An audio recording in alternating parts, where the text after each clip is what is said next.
Welcome to Chasing the Beats, a show dedicated to WeeklyBeats.com artists, their songs, and stories from the 2024 season and beyond. I'm your host, SQF, and our guest today on a special video edition of the show, Orange Drink. All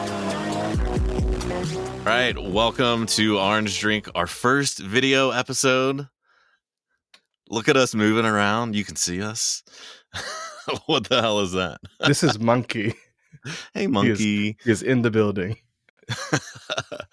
Well, it is happening. We're here. I can't believe it almost, because I think I've mentioned you probably in more episodes about like trying to get a hold of you and your busy schedule, and like, so it's happening. Our first message was in March. And it's November, so yeah. Better late than never. And then this morning my partner was like, "Did you hear from that guy yet?" I was like, "I haven't I messaged him last night and I haven't heard anything." So Whew, love it.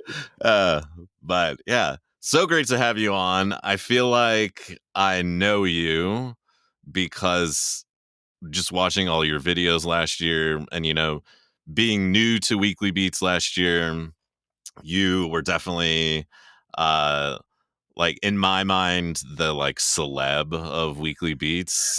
I think because I could see you and sure. like see your performances and stuff, and maybe people feel that way now about listening to me all year on this podcast. I don't know. Confirmed. But it's great to actually chat with you outside of Weekly Beats comments and hear more about your process and your extensive experience doing Weekly Beats.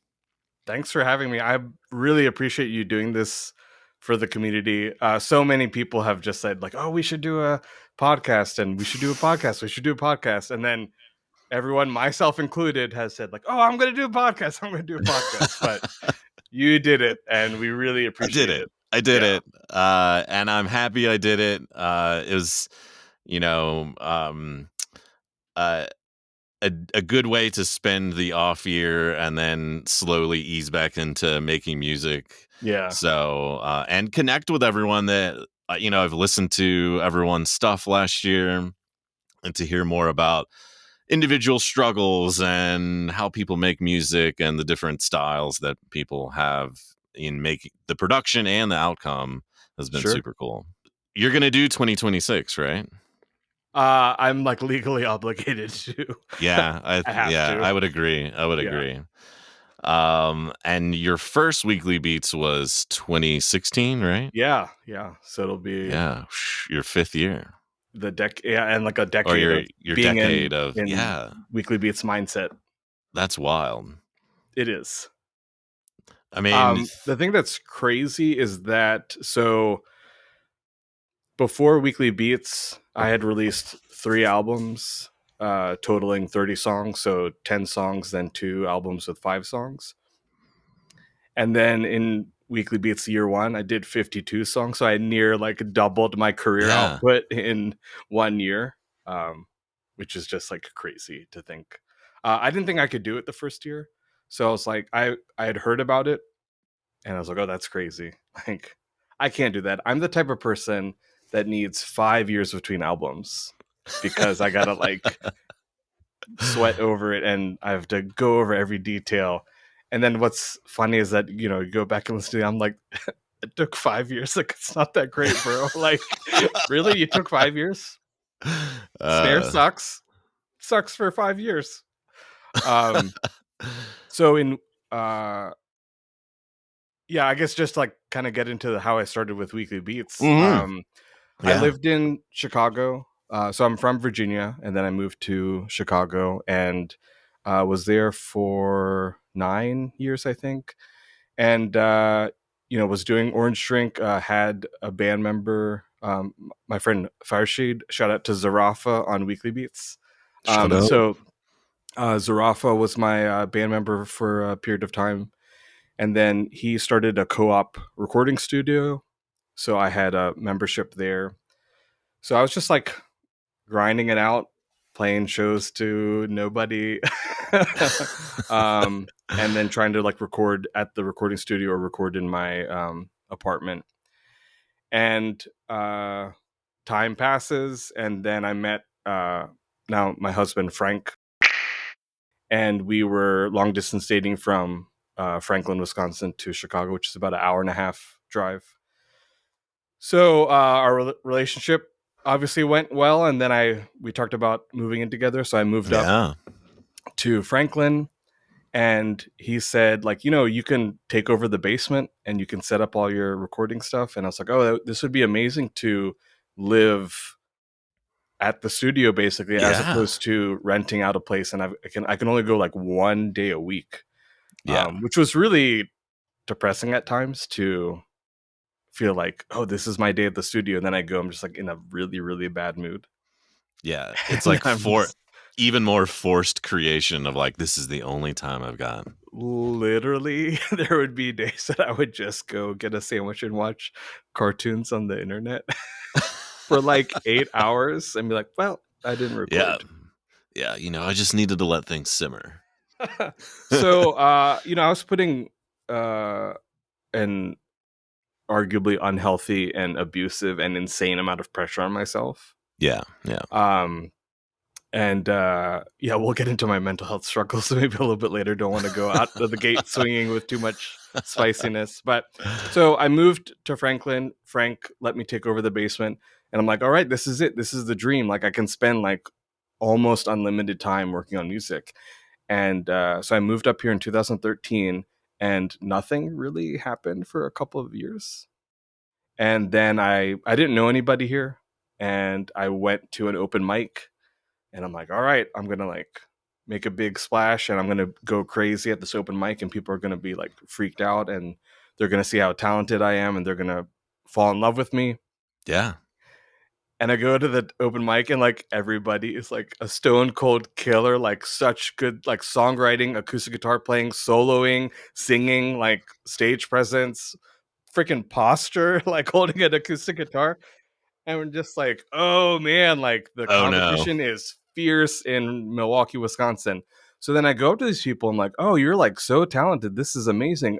Where can I listen to your stuff? Do you have albums? Like, do you go on tour? We should play a show together. And they're like, oh no, I'm a attorney. I just do this on the weekends. I'm like, oh God, how am I gonna be a career musician when this like weekend warrior is like objectively like better on every single level? Yeah. So I was really really like in my head about like, oh, maybe I just can't do this. Maybe I'm just not cut out to be a musician. Maybe I'm just this person that talks a big game, like, oh, if I went on tour, if I had a band, if I could do this and that, I just like talk. If I had a dedicated studio space. I mean, oh, it's just because I have to go to this studio. I gotta pay so much money. That was the issue. Yeah, that's the issue. Like, oh, if I just got like a better guitar, like it's just the good.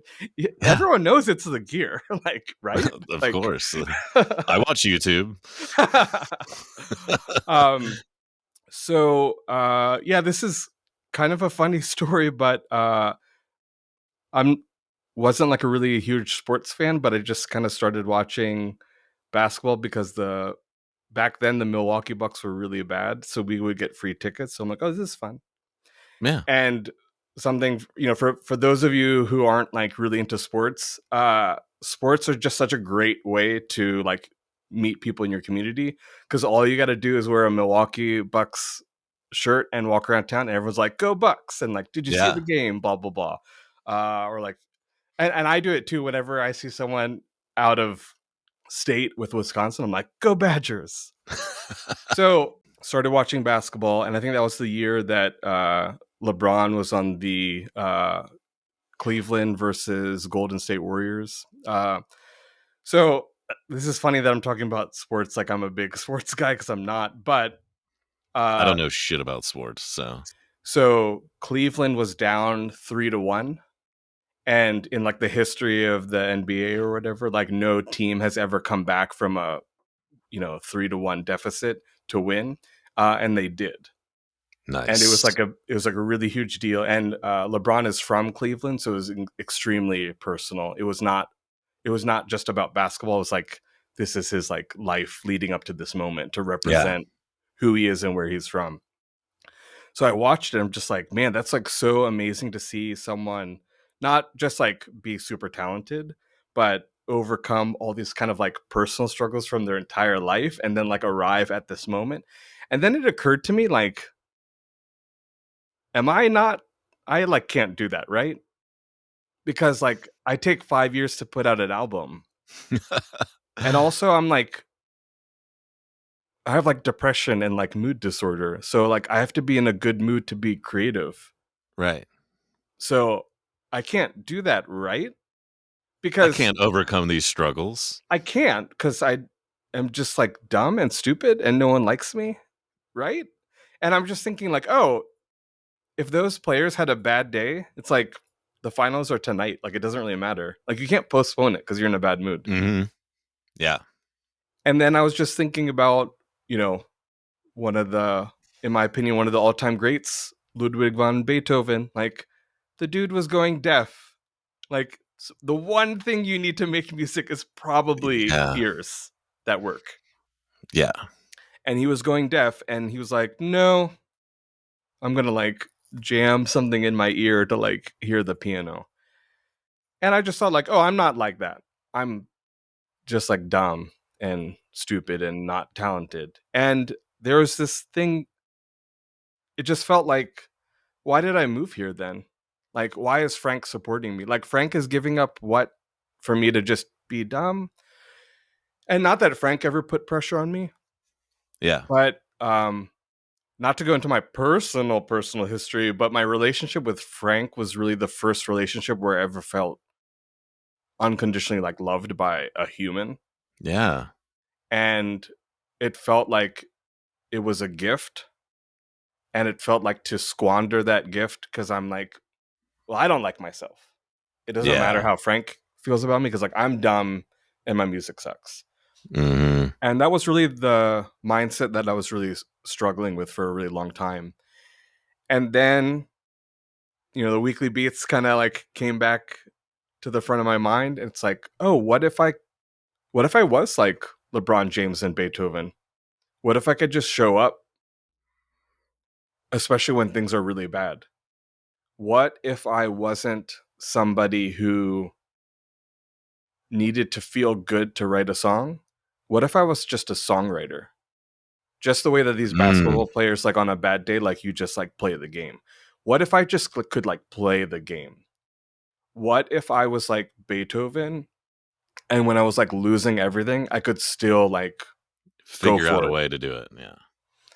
And I think of myself as like very creative.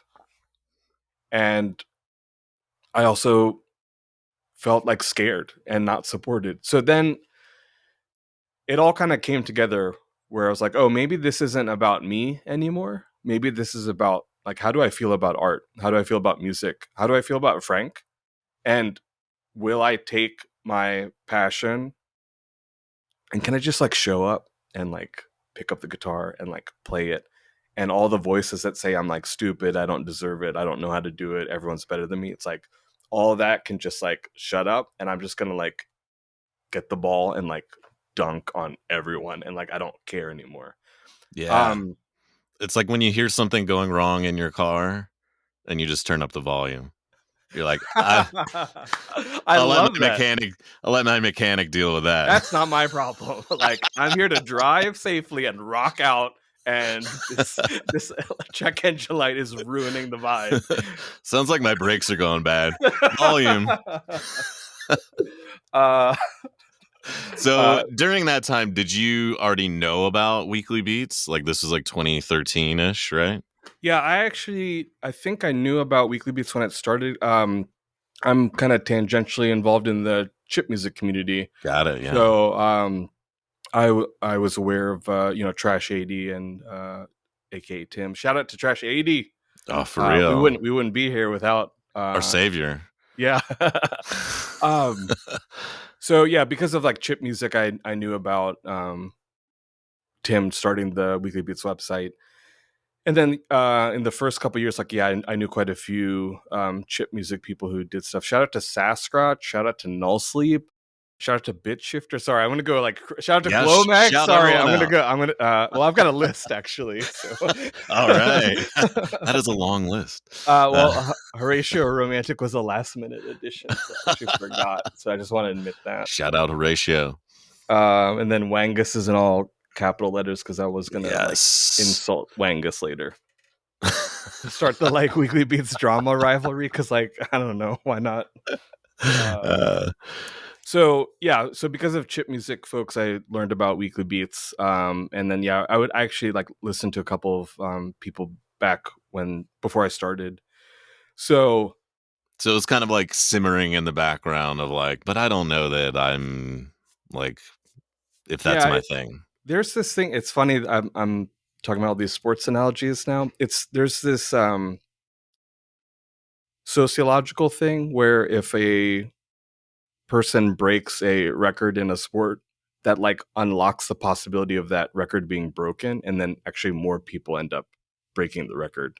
And it's weird because like something like running, the like technology doesn't change about like running fast, right, over decades. But the concept in the mind that like you can or you can't beat this speed exists like globally, and there's like fascinating documentation about how when a record is broken, then you kind of see those numbers increase like all over the world. So I think what happened for me is just coming from the like nobody likes me, nobody wants to join my band, I have to play all the instruments by myself, I'm not allowed to go to art school, like that's a big thing. I'm super mad and have a huge chip on my shoulder, and like that's the bottomless pit of rage that I like bring into my work, which is bad because it can be very self-destructive. And I think I don't know how familiar you are with like my full story, but I do talk about a lot about my struggles with suicidal ideation at shows and stuff like that. So yeah, No, I'm it's not familiar. maybe we'll. I don't know. I'm gonna make a note. So all of that kind of negative self-talk and hostility, and then wait a minute, what if I didn't need 5 years to put out an album? Then Weekly Beats is really opening up this idea like, oh, there's a bunch of people that are doing stuff on a weekly basis. And then I'm kind of downplaying like, oh, well, they're just doing like, one like little loop kind of thing, and it's just a whatever. And for the record, like that's completely valid too. But in my mind, I'm like, well, oh no, I'm making excuses as to why I can't do it, right? Yeah. So 2016, it's like, well, let me just try to see how good of a composer, recording engineer, songwriter, instrument performer I really am. And then if it doesn't work out, I'll just like stop doing it. And then maybe that can be a little wake up call about like, maybe I need to look at a different type of like relationship with music, and maybe kind of put an end to this like, if I don't become a real musician, if I got to go on tour, I got to put out an album, all this kind of very limiting and very narrowly defined about like a very narrow defined goal. Yeah. I have to become a musician that makes a ton of money, and I got to be on TV, and I got to go on tour, and I got to have all these fans. I have to sell all this amount of money in merchandise. And then if not, like I might end my life because like I don't care, So it's like really That's hostile. some heavy expectations to put on yourself. It's abusive. It's abusive. Yeah. So having that kind of dialogue with myself. So I just said like, well, I'll just go for it. So 2016, I had some unfinished stuff, and I was like, well, oh, that's what I can do. Each week I'll just grab an unfinished thing and I'll finish it. And cool. First couple weeks, did that. It was really neat to like get comments. I was like, oh, people are actually listening to my work. I would famously send some music to friends and like either not get a response or get a cool. Or, oh, it sounds like Nirvana. I'm like, okay, can Yeah. you talk about me though? Like, please. um, and this is like really common musician struggles about like receiving feedback, right? Because you want Oh everyone yeah. to see the thing that you saw in the work, and sometimes people don't see it at all. And it's super hard when you're sending the things that you work on to people that aren't musicians, One hundred because percent. it's like, uh, what are you actually expecting them to say that is anything sort of meaningful? Like, I mean, yes, you want yeah, people to hear your stuff, but like a non-musician is comparing to what they're hearing on the radio. They don't understand what it's like to make something. which I did not understand painfully. I did not understand that. So I'm just like, why is no one talking about my drum compression? Because like I didn't know, I've never used a compressor before, and now I finally like got access to one on the computer, and now I put it on the drums, and oh man, the drum sounds so much better now. And I was like, oh cool, it sounds like Nirvana. Like, oh what? This is an original composition. Like, like Uh, um. So I had a breakthrough moment in my first year, a couple of weeks in, um, just like had a rough week, in a bad mood, like I typically am. And then I'm like, well, I'll just write something. And I made a counting error on my metronome, and like the pattern was in I think 11. I was playing guitar. I'm like, oh, that's weird. And then it's like, wait, that's cool. Wait, could I play drums in 11? And then it was difficult, and then I kept going, and then I got it, and then the song came together, and just like, uh this is the best song I've ever written, and I did it by accident, and I'm in a bad mood. yeah, And that's amazing. maybe like not accidentally, the song was called "The Day I Stopped Killing Myself," and I think that Mm, was like really wow. a real thing that happened like in that moment. I was like, oh, Wow. uh there's another Orange Drink song from 2022 called, the title is Apparently I've Been Wrong About a Lot of Things. And I think that's something that's really been happening to me, one, in my life, but two, really spawned by Weekly Beats, that like my self-imposed limitations and beliefs are not correct, and I have thought that they were true for the longest time. Yeah. Um and then yeah, just getting musician feedback. Like, shout out to Kedbreak. Before I like really got to know Kedbreak, I just remembered that this like Kedbreak person would always comment on the thing that I thought made the song good. And I was like, oh snap, this is crazy. I've met someone on the internet who like thinks about work the way that I do. Yes. And I would work on a song, and then I would, unplug the microphone while I was recording. There'd be this huge like spike, and I was like, oh, that's kind of cool. There's like this weird blip out of nowhere. I'm just gonna like, I'll just keep it, even though it's like weird. And then Cat Brick's like, oh, love the blip. And it's like,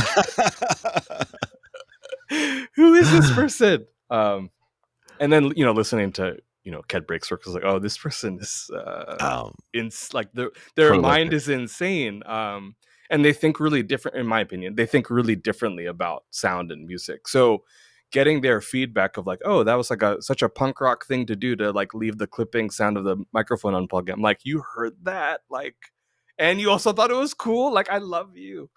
Um, Yes.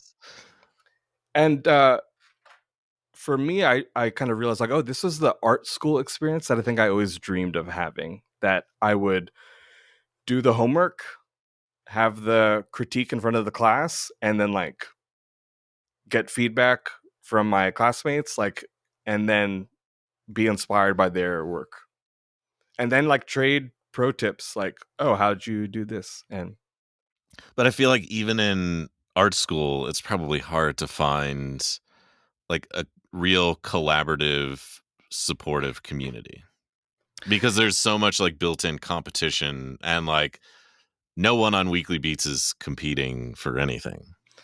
um So the way I kind of started getting involved in painting is that I have two friends from Virginia. We all went to the same college. They studied. They were in the arts department, and I was in the business school. And over the pandemic, I asked them like, "Oh, can we start a painting club? And can you guys just like teach me everything that you know about painting?" And the thing that really surprised me is they told me, "Well, they don't really teach you how to paint in painting school. They are teaching you how to problem solve, but you have to figure it out." And I was like, "Oh, that's just like trying to be a musician at home, like looking up YouTube tutorials on like how do I Yeah. connect these devices." And then they were sharing with me that something that was really difficult for them in art school is that it really made it a chore, and it really kind of crushed some of the spontaneity, because it's like, well, it doesn't matter what you think, this is what you have to do today. Mm. um and yeah, also kind of like also the money aspect, Yeah. putting up all this money to go to art school, like To go problem solve on your own with what, projects that people like dictate for you. really, Yeah. like um yeah, so Weekly Beats, I mean, it's crazy that it's free, but also sign up for Trash 80's Patreon today. Yes. Link. Yes. And you'll get cool news about new gadgets that he's working on, which Like the I'm secret super. mixer that I haven't Oh been my able to god, see I because I'm not know. a subscriber. God dang it. God, why aren't you subscribed? It is a very cool looking mixer, by the way, that Oh I'm my gosh. definitely gonna buy when it comes out. So Awesome. Yeah, so I did Weekly Beats. I nearly doubled my career output in 1 year. I made a ton of friends. I made friends with some random person in Japan that thinks the way that I think about sound, and it's like, oh well, like that relationship, like alone, is like that was like worth it. And I've had like made so many other relationships just like that. You know, that's what the shout out list is for. well, um, and yeah. and most importantly, you had that breakthrough moment where you kind of got like the freedom to create music without these unrealistic expectations. I'm not saying that I'm Beethoven or Michael Jackson or LeBron James or Kurt Cobain or anything like that, but you know, famously, with at least with Kurt Cobain, Michael Jackson, and Beethoven, they all like super struggle with depression and Yeah. self-limiting beliefs and like self-abuse regarding their work too. Mhm. And I don't want to go out like that, you know what I mean? Like Yeah. I don't want to just like um I'm a huge Michael Jackson fan, and I never listened to any of the like leaked demos and like, bootlegs and stuff. My mindset was like I just want to listen to the albums the way that he's going to present them, because I really want to experience like his vision of the work. Yeah. And then he passed away, and I was like, well, I'm never going to hear like a new song from him ever again. So I'm like giving myself permission to like sneak in and like listen to all the bootlegs and stuff. Listen to the bootlegs and like the unreleased songs. I'm like, I'm so mad at him because like all of this stuff is so good. And the thought that some of it wasn't like good enough or ready enough, like it was so, it felt like disrespectful in a way. Like, dude, like I really need your music. Like I really need it. It's really important to me. It's like I'm like struggling out here, and you're like sitting on all this stuff because it's like not It's perfect. not good Like enough.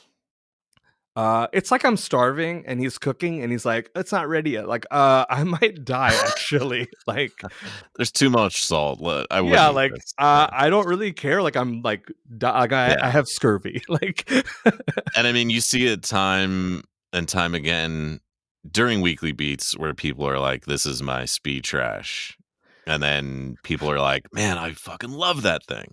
shout out to Speedtrash. I actually unironically love Speedtrash the most because, you know, as I've mentioned, like the emotional component is like the number one thing for me. I'm just I create art to survive because I don't know how to cope with all these intense emotions that I have. Mm-hmm. And then also, I really enjoy experimental music, as you have maybe seen with my genre hopping and kind of my approach. Yeah. I probably come to music first as a lover of sound.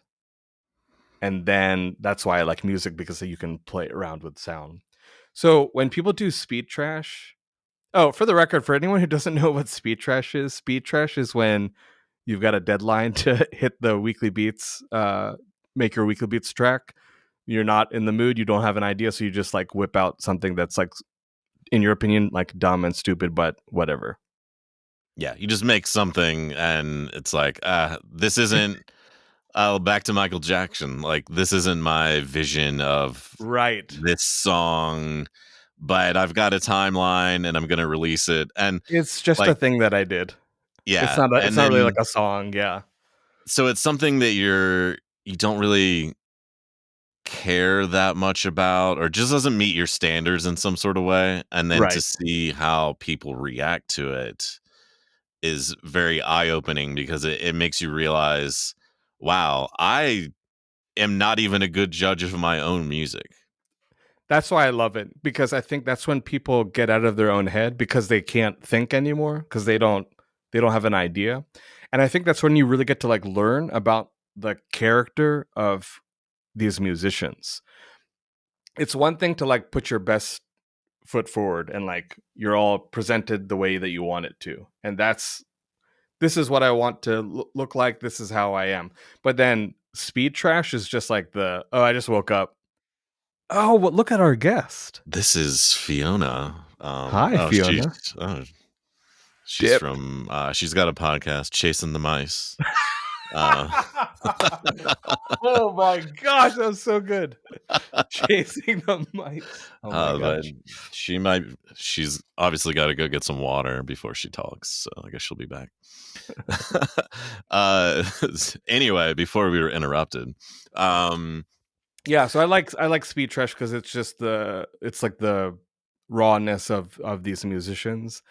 And then as someone that likes experimental music, it's when people kind of do like weird dumb stuff because they can't think of anything else. And that yeah, stuff is like really exciting for me. And sometimes for some people, when they do speed trash, it's because they had a bad week, because they had these plans and then it didn't happen.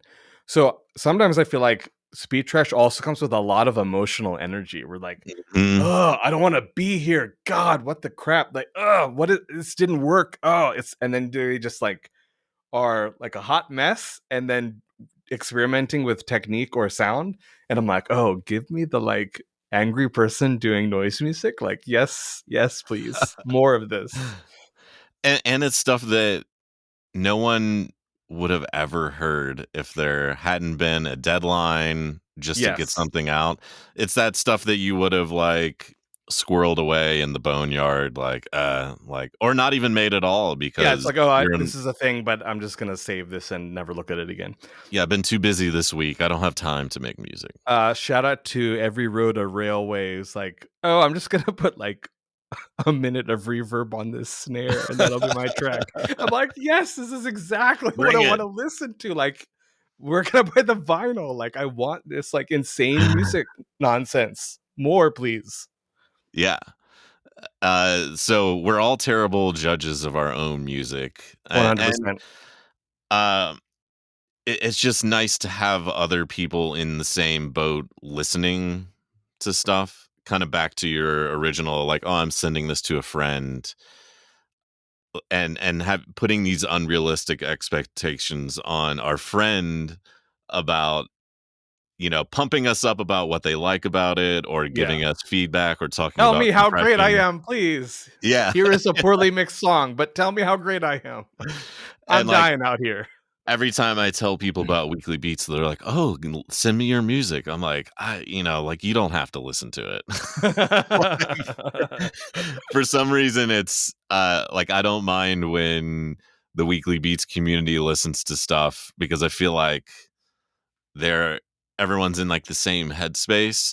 but They're sending it listening it to with the caveat that, like, you had 1 week to make this, and maybe another listener is thinking, "Oh, this is what it means for you to be a musician.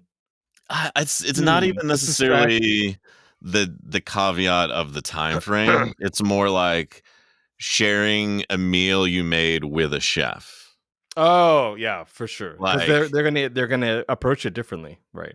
yeah, like they kind of understand what it's like to create in a way that people that listen to radio songs like and have their favorite artists, like that's a different group of people that I'm not here to appease. I'm like I'm here to push my own boundaries and just like enjoy creating. I think that's what I got out of my first year of Weekly Beats. And Mm.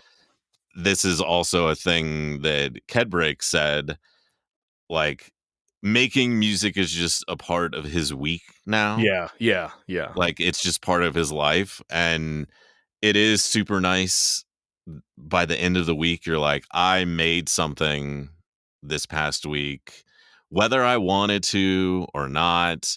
But once you get into it and start making something, I do feel so much better at the end. Like I always lock into Dude, it is like something. going to the gym. Like, no one wants It to go to the is. gym, but It everyone wants to is. be fit and have that good feeling of having it done. So, like, Weekly Beats is the music gym. Like, you show up and you It do your is. reps, and then you're like, "Oh, I'm sore," but, like, at least I showed up and, like, I did it as much as I could.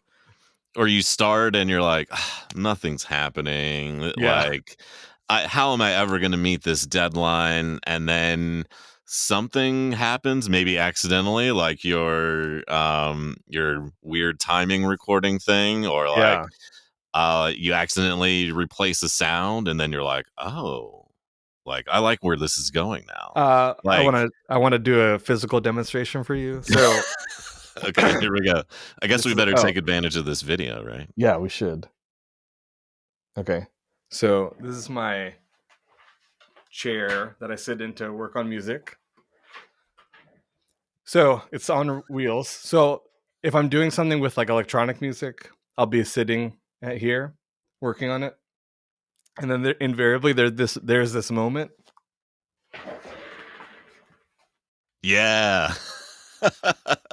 and that's when I know the song is good. When I You like got to kick stand up back and the chair dance. and I like stand up. Yeah, I'm like, Yeah. oh, this is a song now. That was Ipa Ghost's tip in that episode of like, I know I'm on the right track when I start dancing. Mm-hmm. Yeah. Then when you physically feel the what's Yeah. going on. Yeah. And then you're like, I made that. Like I made And that happen. and sometimes I don't like it until 3 years later. It's true. It's It's true. just like, that I didn't. Actually, preparing for this, I heard a song that I forgot about. I'm like, oh, this rips. Like, I don't even remember doing it, and I don't think I ever listened to it after making it, but I thought it was great. What do you do when you listen to it the next day and you're like, what was I thinking yesterday? I don't think I ever say that because I try to come from the perspective that like I'm really trying to be honest in my work. So if it's like not good, it's an honest reflection of like how I felt. This happens a lot with singing. So there's times I'll just Mm-hmm. record like myself singing, and then you listen back. I'm like, oh, that is like objectively like off and sounds Yeah. pretty rough. But the thing I tell myself is that's like what my body physically was able to do like that day. So this is an honest, accurate like document of Hmm. like who I am and who I was. I'm a lot of my art is like it's like journaling. I'm just getting the emotions Yeah. out because like I have all these feelings and I don't know what to do with them, and I need to tell somebody, and I need to tell like anyone who will listen. And then the also think of myself as a recycler, that I take all the trash emotions and then I recycle them into something Oh, maybe I aesthetically love that. beautiful. Because like I'm just like will be like endlessly angry, and I don't want to be endlessly angry, and I don't want to hurt myself, you know. Yeah. So I'm just gonna like take all of that and then like take all these like aluminum cans and smash them with my rage, and then put them into a sculpture. Yeah. I love that.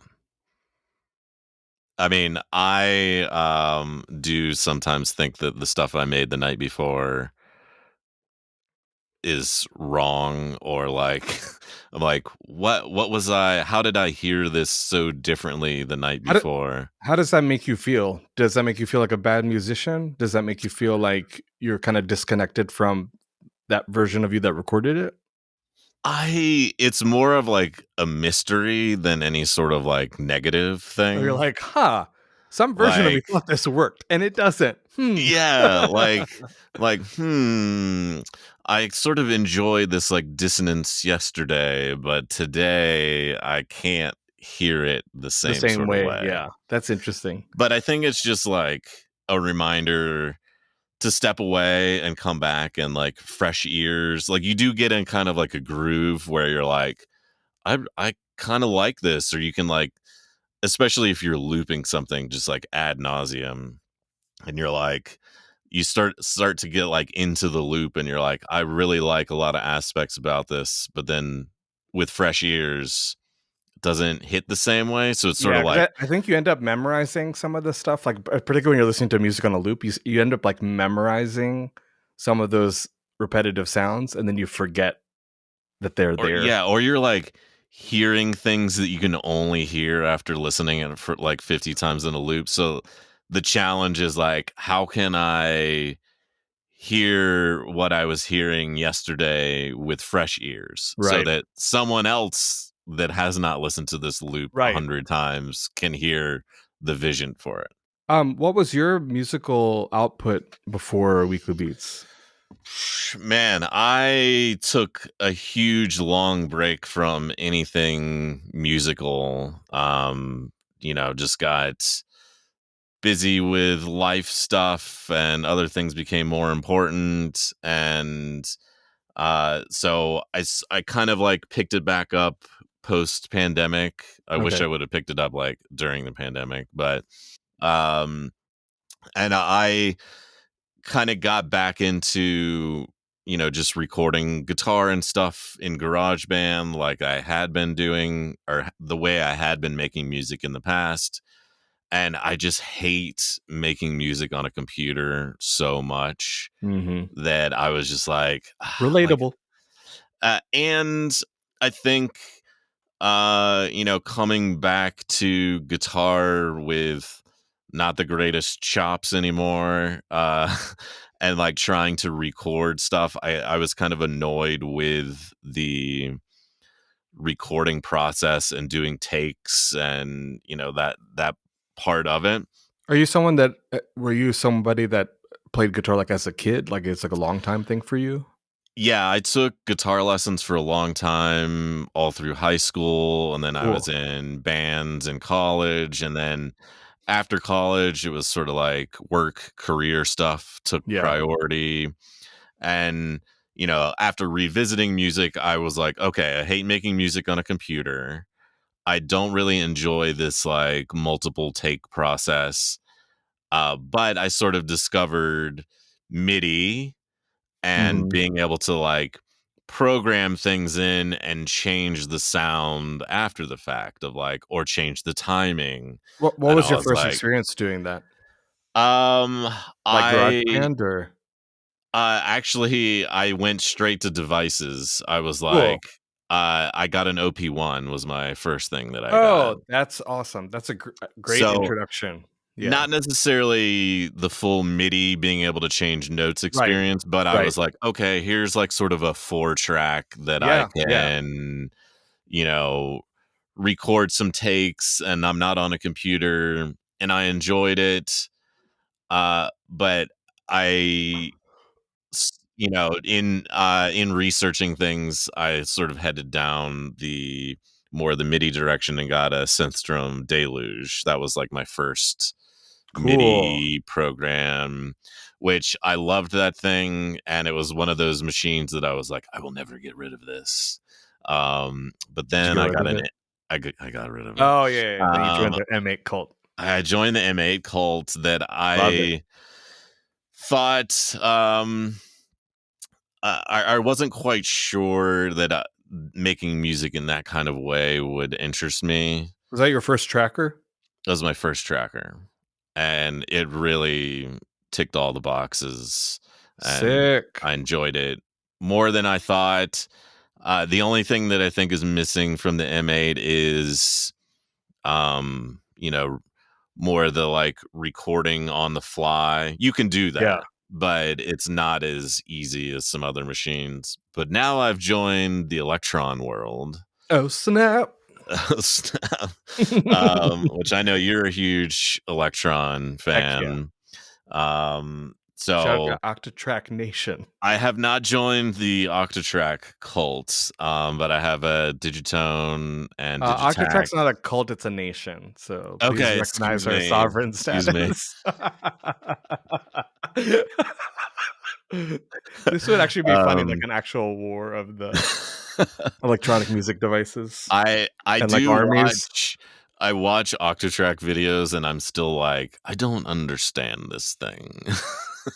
Neither do I. That seems to be the general Yeah, consensus. it's awesome. And I'm like, they've got to be coming out with a new one of these at some point. People have been saying that for like literally 10 years. And I like know. the I answer is know. no. But I have been enjoying the Electron world. It's, different. I still love the M8, especially for making music in the bed. But I really have been enjoying the Electron stuff. Awesome. That's it. That's interesting because going from like M8, OP1, and Electron, those are all like different mindsets. And you Yeah. can kind of like do something on one very specifically that you can't do on the other. So I think like Hmm. you have good food groups there. Yeah, that's right. Good Yeah, balance. you got your Yeah. vegetables, meat, and potatoes there. I'm So at the gym. I'm doing legs. I'm doing oh arms. yes, Yeah. get those reps in. M1, M2, M3. Mute, unmute, mute, unmute. What do you like most about the Octatrack? um, I think the rumors are about it being confusing are it's just it's just not true because if someone like me can use it, I think anyone can use it. I think people saying there, I got a Digitact first because I heard that the Octatrack was too complicated. Got it. So I said, "Oh, I'll get the Digitact and then I'll learn it and then maybe I'll get an Octatrack if I learn it because I know the Octatrack is quote so complicated." Mm-hmm. I think everyone talks about the Octatrack incorrectly. It's like if someone said, "Have you ever used a computer before?" and someone said, "No, is it easy to use?" and then they said, "Oh, no, computers are so complicated." That's true. But also if someone said, "Have you ever used a computer before?" and someone said, "No," and they said, "Oh, it's so much easier." That's Yeah. also true. Like using a typewriter versus using a word processor on a computer, that's a lot easier. Learning how to program a computer is like infinitely complicated as far as you want to take it. Yeah. So It's kind of like the sports records. If people are like, you can't break that mile record, you're like, yeah, exactly, you're probably right. exactly that great callback. It's exactly that because I'm like, oh, I'm like done. Okay, pre YouTube, it took me like I don't really want to say. I think something like 3 years to figure out how to connect a MIDI controller to a laptop. In my defense, I this is mean, yeah. pre YouTube, and in my defense, this is pre maybe USB compliance protocols that I know It nothing maybe about. wasn't as easy. I don't think so, and I'm a little dumb, and I get mads apparently. So We're all a little dumb at times. yeah, So. so I wasn't working on it for 3 years at a time. So I grew up with acoustic guitar 4-track that's kind of my aesthetic. So that's why the OP1 really, I took to that like a duck to water. It's like, oh, I'm totally in this mindset. Yeah, I in high loved it. school, I had a 4-track, so that's why I was drawn to the OP1 of like, oh, this will be like my 4-track days. Yeah, and I still love it to this day. I got the Digitact, really enjoyed programming, really had so much fun with this concept that on a single track you can have a kick drum, but then on a single trigger you can change that to be another sound. So you could like go nuts and not be limited by I just have these sounds to choose from. As my reward for doing 2022 Weekly Beats, I bought myself a used Octatrack. Nice. And in like the last month of 2022, I did one Octatrack Weekly Beat just to like test it out. I think the Octatrack is my favorite electronic music device, probably tied with the OP1, to be honest. Mm. OP1 and Octatrack are probably my favorite electronic music making devices. And I think the reason why is for the same reason everyone hates them.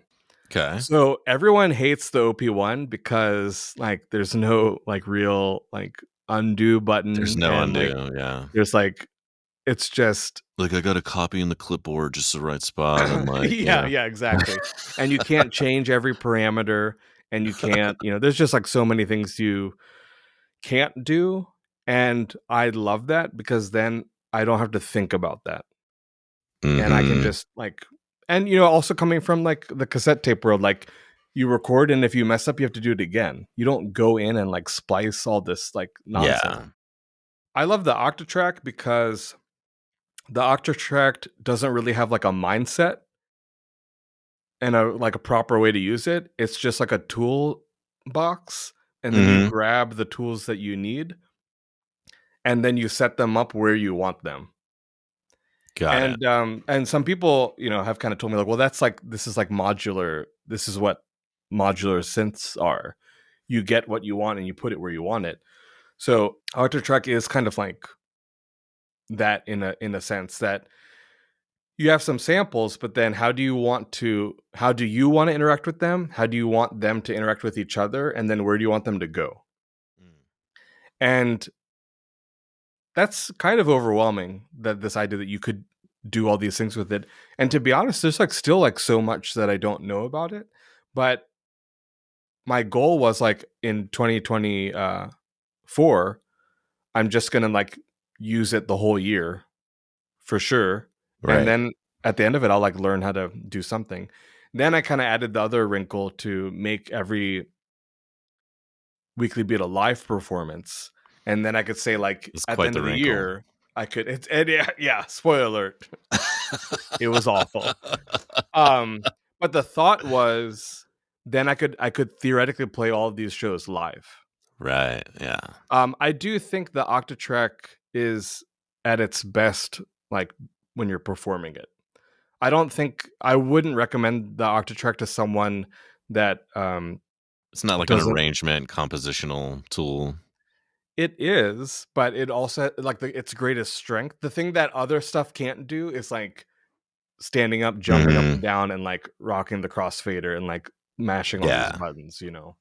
I think that's why people like the M8, performing with the M8, because it's really like you can like kind of like dance and like switch the patterns as you're like in the zone, and then doing the touch screen and stuff. I know, like, I feel like I just really fell in love with the Octatrack, and all the complaints. Like a big complaint about the Octatrack is that everybody wants to export each track individually to the computer. Overbridge. And I'm like, yeah. And I'm like, I don't want to do that. I just want to get better at mixing in the first place. And not to like throw shade on anyone that like wants to have that control over their, products, or whatever they're like working on. But I'm kind of coming to the mindset of like, I want to play this thing like a guitar, where I'm like standing up and I'm dancing and I'm like using my like arm to like make the music. Yeah. And I've played some live shows with the Octatrack, and it is like so satisfying to be like rocking the mic with one hand and be like, yo, you feeling me? Crossfader. And like, it feels so good to like flip and then to like, I don't know, to jump up and down. And my favorite one is to unmute or change scenes by like letting go instead of you know, do you know what I'm saying? So pushing Instead of in, right, instead of muting when you press the button, you can right? mute it when you let go of the button. Yeah, So, prep mute so or my prep unmute. favorite move is to hold it down, then look at the audience and be jumping up, and then let go as I Boom. like do a big, dance move.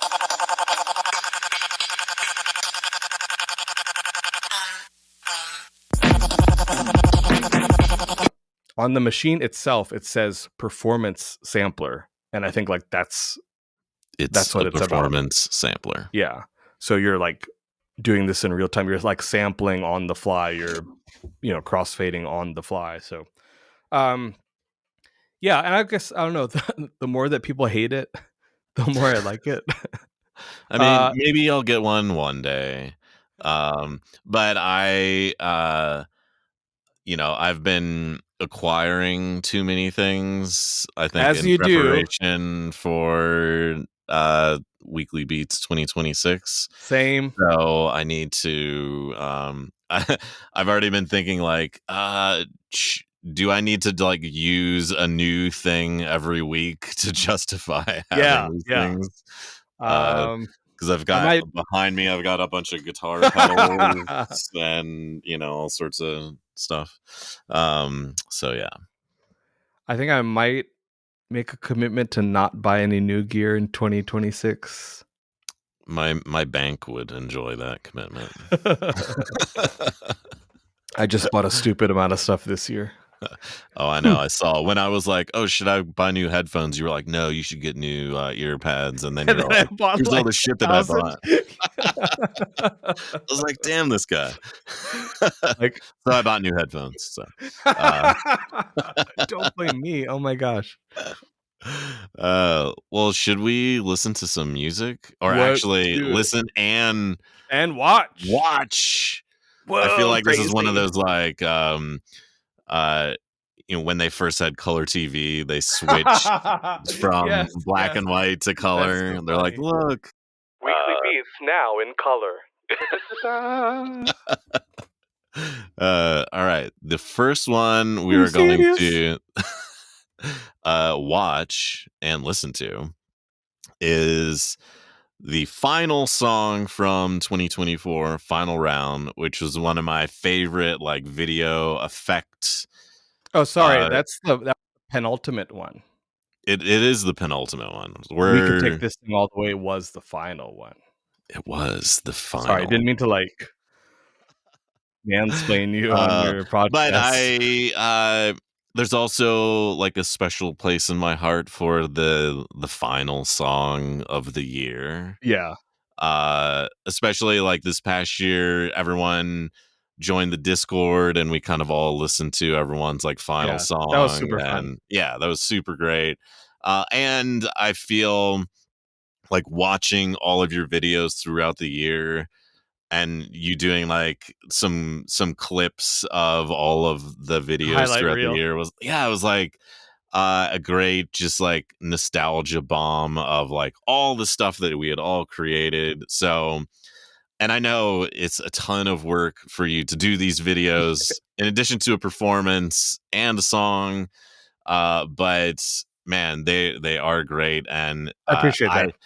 I am often tempted to do the same thing, but then I'm like, I don't know. That seems like a You can lot. do it. If I can do it, you can do it. Oh, I Have you I learned nothing know. from Weekly Beats? What I learned is like bite off what you can chew Mm. for the week. So we'll see. It's not out of the question. Uh, Here's what I learned from the Weekly Beats. Reach for the stars. Land in Speedtrash. all right, let's get going. All right. All right, we're gonna play this one. Final round 2024. Let's go.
I love this video.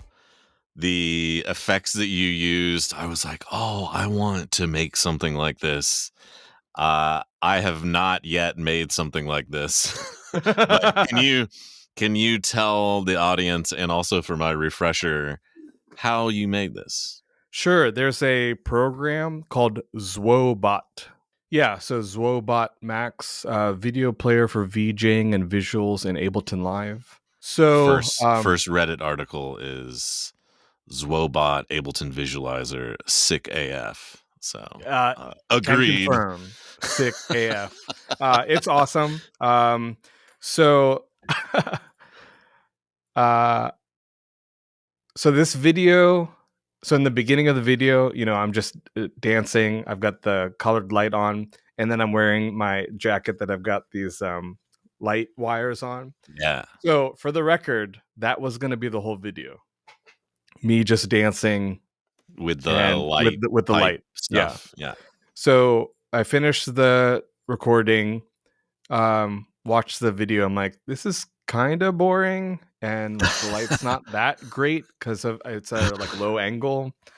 And then I was like pretty tired dancing, and I messed up quite a bit. So there's multiple takes. So I was like very tired. So there's quite a few moments where I'm like kneeling at the Octatrack, like getting the patterns ready. So then I thought, oh, I've used Zwobot on a couple of videos before. Like, let me try to see if there's something cool.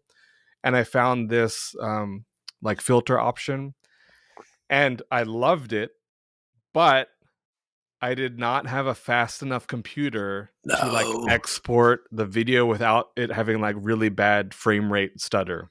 Oh man. So this was what's the date on this? Okay, so this was December 22nd. So I had bought Frank a new computer for Christmas.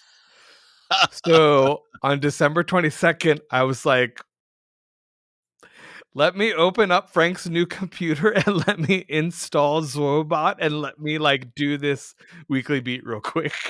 So I wish I should have taken a photo of this, but like upstairs in like the spare bedroom, I had this like total battle station. I'm like, don't come in.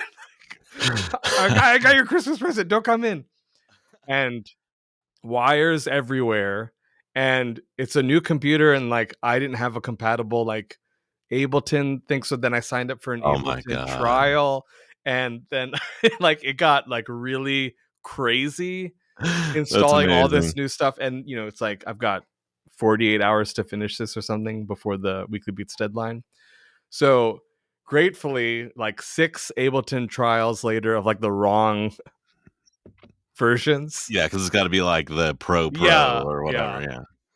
Yeah. So I got it installed and was able to run the program and then take a screen recording of like I think it still wasn't like a solid frame rate. But it was way better than what Good I enough. had. Yeah. So that's how I did that. And then kind of unintentionally, or not unintentionally, but kind of as an accident, I saw that when the effect happened, it's like kind of sending up stuff out into the forward frame. And I thought, oh, well, you could see this effect more if I actually pushed the whole video back some. So yeah, so when the video starts, it's the full frame, and then slowly the frame gets pushed back. And then when the effect comes in, the effect goes beyond the frame, which creates like more of a 3D illusion because it's like going past something, which is like the frame kind of creates a boundary, then the images go past. Yeah. So then what I did while dancing is I stepped in front of the light and danced in front of the camera so I would be backlit. But what that does with the frame, it looks like I'm stepping out of the camera frame and like creates this like really crazy like 3D illusion because of the frame got pushed back. That's badass. Yeah, because there's like all these things flying out of the frame. And then I come in front of it, and then I'm backlit because I'm standing in front of light. All of that is an accident. Cool. I'm definitely not claiming that I had this like genius vision. I mean, like all great things in creating, the accidents are where the fun stuff is. Look, man, if you want to hit a home run, you got to step up to the plate. That's right. Quote, clip it. We'll use this for socials. Yeah. Yeah, that is really cool. And I mean, a great song too. Thank you so much. So that's me playing guitar. So I working on another weekly beat earlier in the year, much earlier in the year. Gosh, I want to say this was like the one song that I had kind of planned out more than a week ahead. But I just grabbed the guitar as I do and just play random chords as I do, and then came up with this first riff, and I liked that a lot. And I thought, like, oh, that could be a song. And something that's really difficult to do that I think most weekly beats folks know about, like, you come up with a sick loop, and then can you try to come up with a B section? Like, it's so painful sometimes. Yeah. So this was another situation where I just like there's a couple songs in my weekly beats career that it's like, oh, I forced myself to create a B section, and that's what made the song amazing.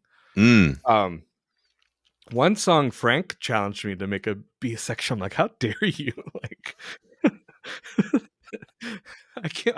The audacity! Like, you create a B section? Are you kidding me? Do you know what you're asking me to do? Yeah, like, I thought you loved me. Like, why would you do this? Get out of the basement. So then I created that second section of chords, and just by fooling around with the program, like realizing I can do this kind of Z-axis rotation. Yeah, the tilt. Yeah. And then it kind of like, oh, this is it. Like, this is what happens for the B section. And do you kind of make all your samples on the fly, like these guitar loops and stuff, or do you have like a back catalog of like orange drink clips and boneyard samples that you like pull in? I ought to do that, but I don't. So this was just I have a loop pedal. Wait, maybe I can show the audience. Here's my pedal board. So let's see. We got Holy Grail, Microcosm, Tailspin, Polytune Tuner, Proco Rat, DL4 Mark II, and then the Electro Harmonics. What is that? Whatever numbers those are. Loop pedal. And then my other pedal is a Chase Bliss Generation Loss pedal. That's like the VHS cassette tape degradation pedal. That's upstairs. So the loop pedal. So technically, there's like 3 looping pedals on here. You know, you can never have enough. But that's my main. I do that. Well, that's my main way to write songs as a guitarist by myself. Mm-hmm. So play guitar, play a riff, record it, and then play something on top of it. In order for me to write a B section that felt comparable, I recorded riff number 1, and then while listening to it, tried to find like a compatible chord that would like transition, but still kind of be in the same style. So would you then like separate those ideas out? Like right. So then I have like loop B, and then I have loop A, and then I can kind of play them back to back and listen to see if it transitions nicely.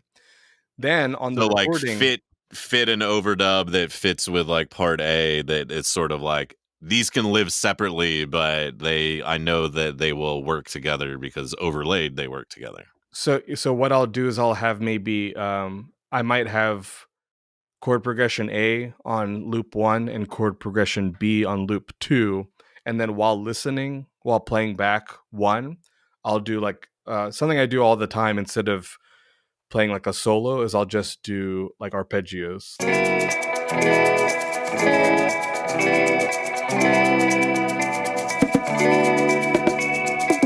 Yeah. So I'm sitting there playing that, and then I hit my pedal to switch to section 2, and it worked. So as the song continues, that arpeggio stays constant.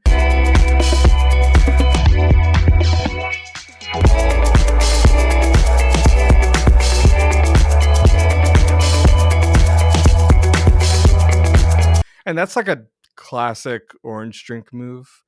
I would I played bass in a band. Shout out to Red Bus. That Zarafa, who also did Weekly Beats, was part of. So when I played bass in our band, that was kind of like I came up with all these kind of like music moves, and one of them would be to stay the same while everyone changed. And I really got into kind of doing that as a bassist. And then the other one would be move when everyone stayed the same.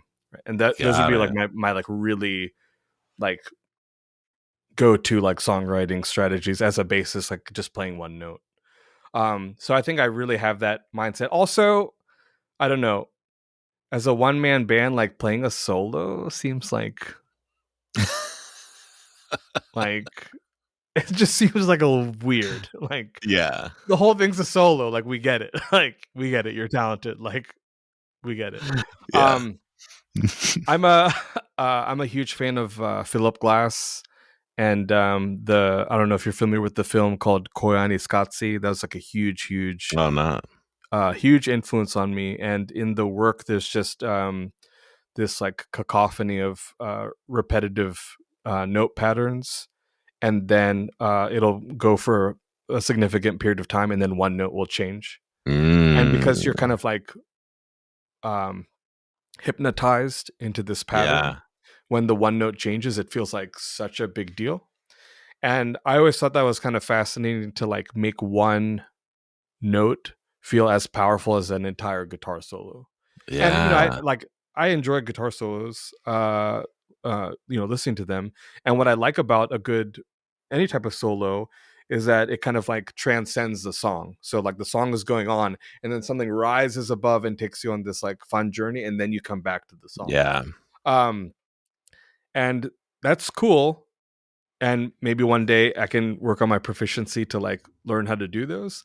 But something that I could do that didn't take a lot of proficiency is that I could get into a pattern and then just change one thing and have that feel like a devastating kind of feeling. The way Yeah. that a good guitar solo is like, whoa, what?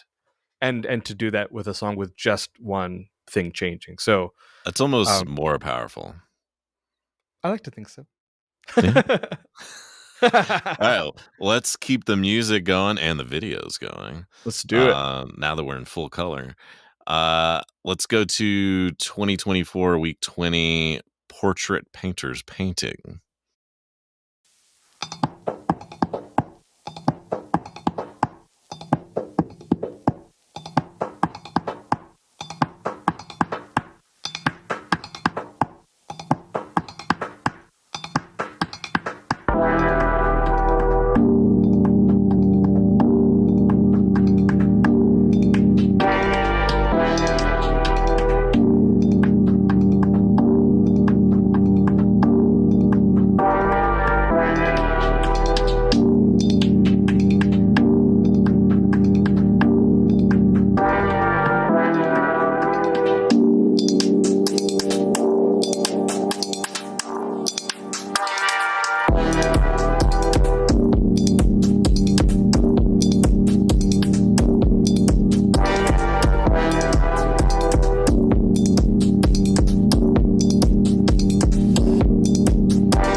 welcome back That to is Chasing the Beats.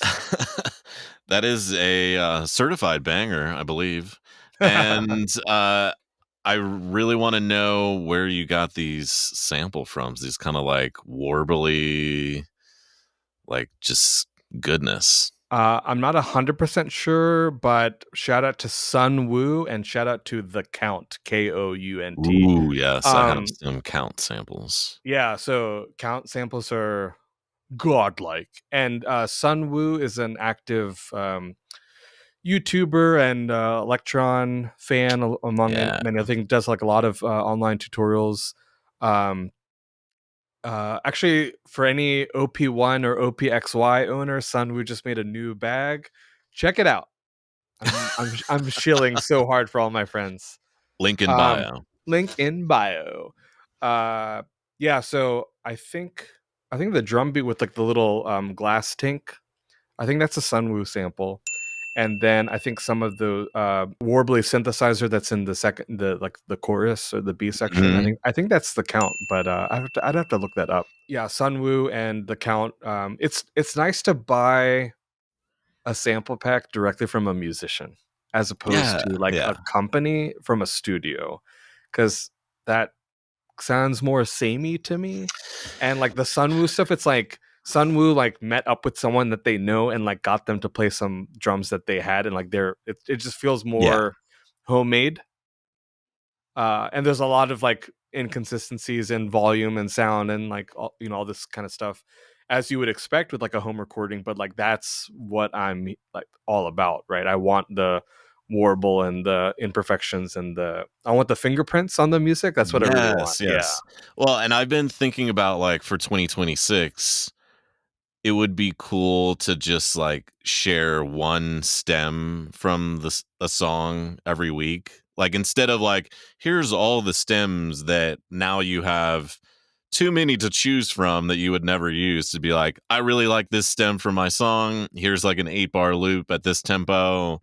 Like if you want to use it, like I would like to use ingredients from people I know. You It's want like, locally grown ingredients. yes, That's what and you this is want. what I This is the this is what farmers market. Weekly Beats is the farmers market. and that's what I was trying to get at with that the one week where I was like, I'm not interviewing anyone this week. Like, let me do this like community garden thing, because it was like Cool. summer, and I'm like, it's nice when you like share vegetables with Yeah. neighbors, Yeah. and like it's nice to know that like Kedbreak made this sample and now I'm gonna put it in a song, or like this is a cool thing that Orange Drink did, I'm gonna use it in my next Mm, song. this is Yeah. delicious. Like, Oh, is is this this organic? Kedbrick? This is Kedbrick. Oh my This gosh. is an organic Kedbreak. Mm, so much better than store bought. Oh, 100%. Yeah, I mean, like you said, has the fingerprints on it versus like some random splice loop from some stranger or Yeah. corporation. It's funny that you mentioned that, because that was something that I was thinking about doing for next year, is to like grab all my instruments and like record a couple things and like have that be my Visit my Weekly Beats. garden. Yeah, my Weekly Beats contribution. I'm Uh, also, I don't know if I'm going to make this official announcement. Maybe this is the official announcement. I'm thinking about doing an all collaboration year, 2026. man, I thought about that because it sounds really cool, but I've maybe like toned it down, and maybe it's like one collab a month seems a little bit more attainable. I'm also maybe thinking of like the like low effort collab where like I remix someone's song. Okay, okay. Is this light just blinking the entire interview? That's hilarious. Oh yeah, it is.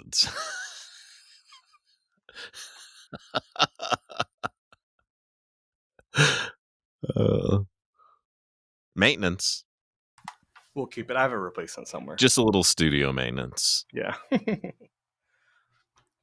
Yeah. So, a collab, because I was originally thinking like, oh, should I do just sort of like replay my podcast episodes order and do like a collab with that person? Like, That would be so amazing, it would actually. be amazing, but God, it sounds daunting. Even more It- daunting than just like weekly beats. yeah. Because I'm already Great. in that like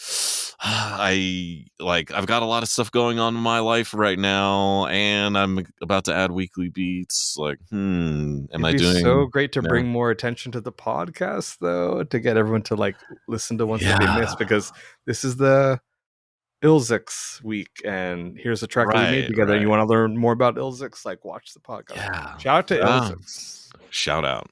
One of the Man, love few his stuff. weekly beaters that I've met in person.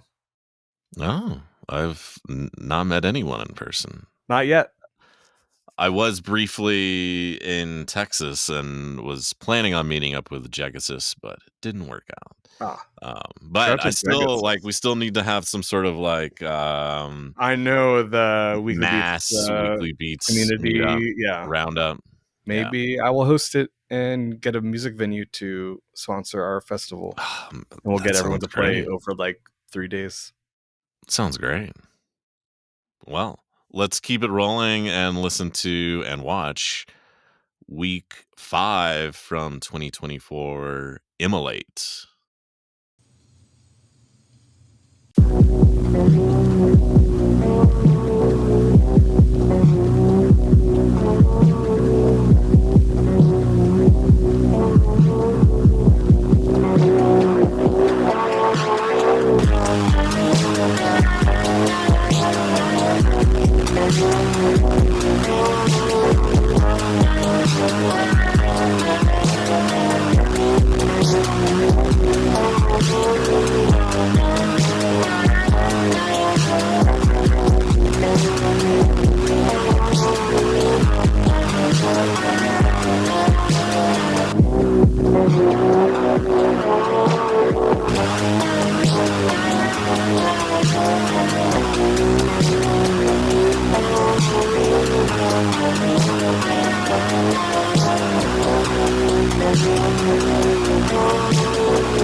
Woo.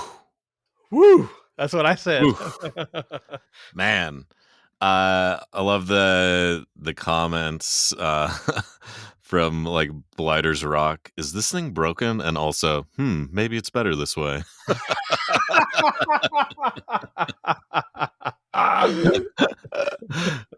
And it's true. It is just dripping with warbly goodness, and this is the warbles are mainly coming from the analog heat. Yeah, so the analog heat does have like a tape function. Nice. You can set the speed and depth, and then you can actually add noise, like tape hiss. So tons of tape hiss added, lot of depth. So it's really like pitching down. Mm-hmm. And then it was a challenge to analog heat has, I think, 8 settings for the circuit. And most generally it's a little bit more complicated, but most generally going from like subtle to overbearing, right? So it's like completely distorted. So Mm-hmm. Using those like really high gain, like totally blown out functions of the analog heat are much more suited for like if you're going to use like one element. So if you're going to just do that on the bass, drum, like, and just have that one element. But for the way I use the Octatrack and analog heat that whole year, is that everything was just going through the analog heat, and then all of that was just the recording. So just no individual processing, even though you can do that. Got it. So you have the option with the Octatrack to just say like, I want just my bass going through the analog heat. Yeah, because you have multiple outs of the Octatrack, so you could theoretically send the. Oh, I'm selling you. I saw that glint in your eye. I'm selling you on it. I was like, really? Actually, well, I shouldn't tell you about other stuff that you can buy that's more expensive, where you can do more things. But yeah, in theory, you could like send the guitar to Ableton and then send the drums through the Octatrack, then to the analog heat, then go back to Ableton. Got it. But just for the matter of not futzing around with too much stuff, the whole year, everything just runs through the analog heat. When I play shows, that's the setup too. Everything just goes through the analog heat. So it was kind of a challenge to myself to try to use those like higher gain options that are kind of like unusable, but what's a way that I could do it? That guitar loop, da da da da da da, that's from a previous like Orange Drink song. Nice. What song is it? I'll have to look Did it you up. pull the clip from that, or did you just like re-record it? I got it from the session file on the. Oh, it's Cool. from. Okay, it's from WeeklyBeats 2022, week 42. The song "Your Noise."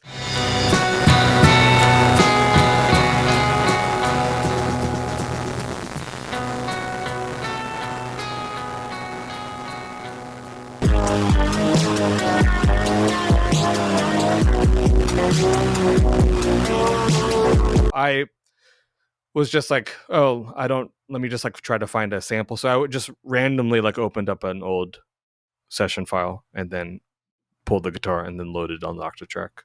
And then like, what can I do with it? Regarding our earlier conversation, something that I want to tell you about this song that nobody will know about is I am in like one of the like worst moods writing and recording and performing this. I had like a 2-hour like kind of like emotional, like I don't know how to describe it. As the kids say, a crash out. Not a crash out. I'm in like a book club for mental health, and it's like heavy work. And we did like you have to do like exercises and do readings and kind of try to show up emotionally, which is often difficult. And that's why you're in the book club, because you don't want to like feel the feelings. So I had about maybe like a 2-hour like session when I was kind of like the focus of that session, and we're talking about like childhood trauma and the topic of like the visual of like lighting myself on fire and lighting other people on fire like came up like descriptively in the session. Lighting myself on fire is something that I have done before for a music video. And clip will go here.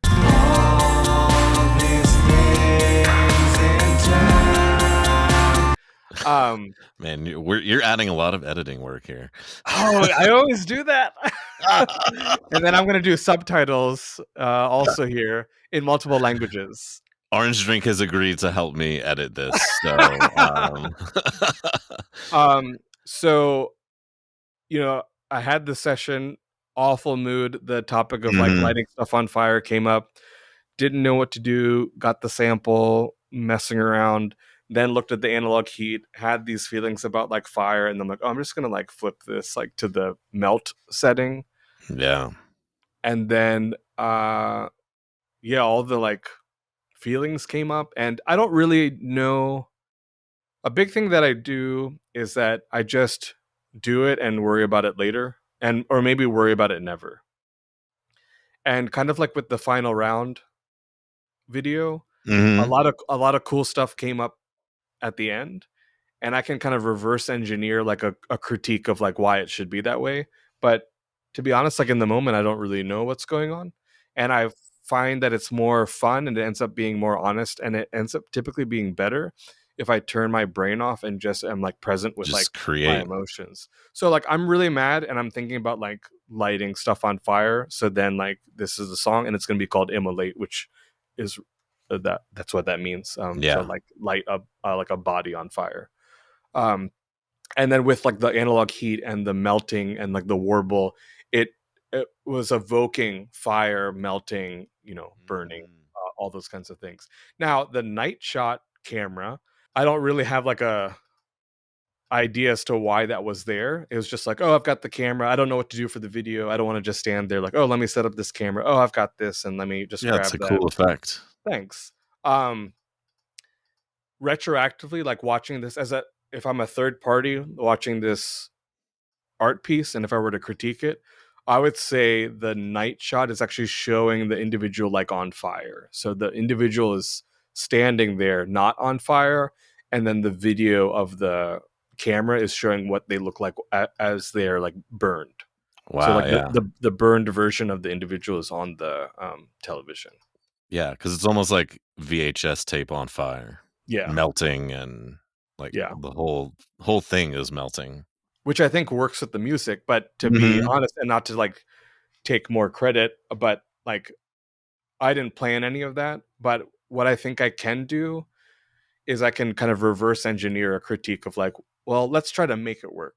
Why try to come up with a reason as to why the video camera works for this piece. I'm like, okay, well, I can do that. I think it's way harder to like come up with like a set idea where everything works. I don't think I could Yeah. do that. I don't think I know how to do that. Yeah, because like, part of the barrier for me making videos is, like, what would I make a video of that would be That's the wrong cool? mindset. That's the wrong and I think that's what Speedtrash is. Yeah. Like, stop thinking no one really Just do it, cares yeah. what you think, just, like, do it and have it done, and it can suck too, like, that's okay, it's okay to fail, Mhm. like, it's okay to be dumb and be bad or whatever, and I think something that I'm getting better at is I'm, like, getting better as a defense attorney for my art projects, and then I Well, I feel, like, a mean, lot better about it. I feel like, "Oh, like, yeah, I defend these decisions that I made, and it's easy for me to defend them because I was honest." but to kinda get I'm in a bad mood and I'm pissed off and I don't really care and I don't want to look at anybody. That's maybe why the yeah, yeah. camera's there because I'm so mad. But do you really need to, like, have a justification for the outcome of No, these no, things? no. Yeah, Yeah, yeah. because like, watching this video, I did not make all these connections that your defense attorney has made, but it's still a really cool video, like, I love the, like, yes, there you can pull some, like, deeper art meanings from this and, like, explain why things are, but I don't know that you really need to. No, like I mean, do you sit and like think about why your loved ones are your loved ones? Like you can, and sometimes it feels good to think about to like appreciate them more. Like, oh, I really appreciate that my friend does this. Yeah. But it's also great to just like be present in like the joy Mhm. of like having a loved one because like that's great to have a friend. That's awesome. Yeah, and, like, this video, you know you just created, and this is what came out of it. And I think that's the beauty of creating things, is like, I don't know where this came from. Like, I started with this idea. Like, it's cool to look back and be like, yeah, this thing came out of this time where I was in a terrible mood, but I just showed up and like let it happen. Also, look at the specter of Weekly Beats 2022 calendar in the background. That's awesome. That's awesome. It's kind of okay. I'm going to make another defense attorney remark. That's showing that I'm so mad that my prior accomplishments mean nothing to me. Are you serious? All right, let's go on to the next one, which now we're going back in time. 2022, week 4, Out of My Mind. Let's go.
So good.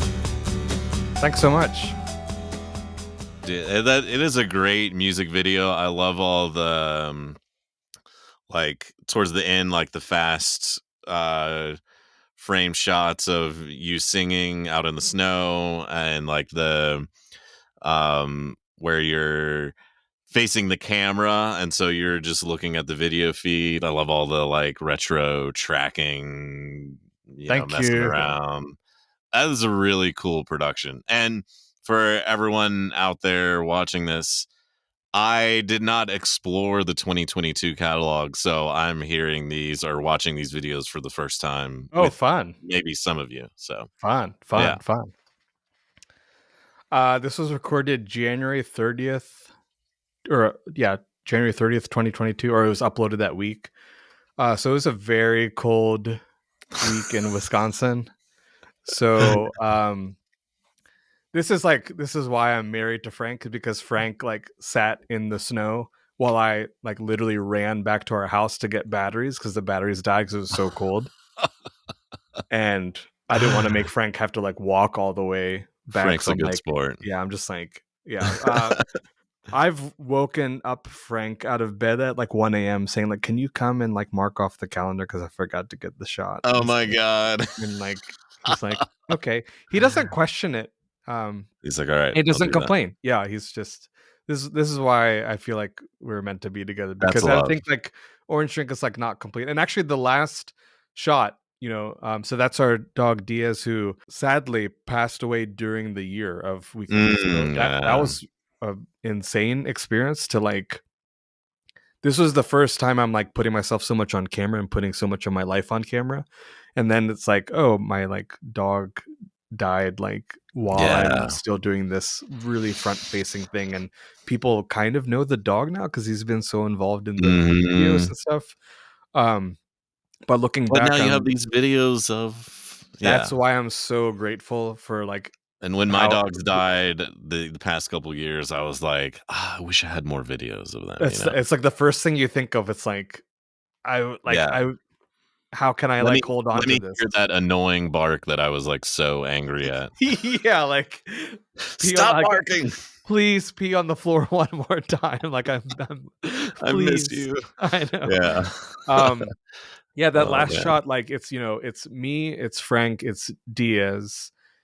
Uh Frank and I are wearing our matching orange drink scarves, and we're like running around in the snow, and I've got like a chair and a bunch of video equipment in my bag. And like if you never know anything about me other than that photo, like that's who I am. Like it's me and my husband and our dog like doing weird art projects like in the snow. I love it. I Like love that's it. what Orange Drink is all about. Um I I'm really big into alternate tuning. So for this song, the guitar, the high E is tuned down to D. And I'm still playing kind of standard chords of A, E, C, maybe D. I don't. Oh gosh, I don't know. Don't Uh, ask my bandmates about me and chords. So this is a song that the Orange Drink Trio plays often, every show practically. So this is kind of like a hit song for our shows in the Milwaukee area.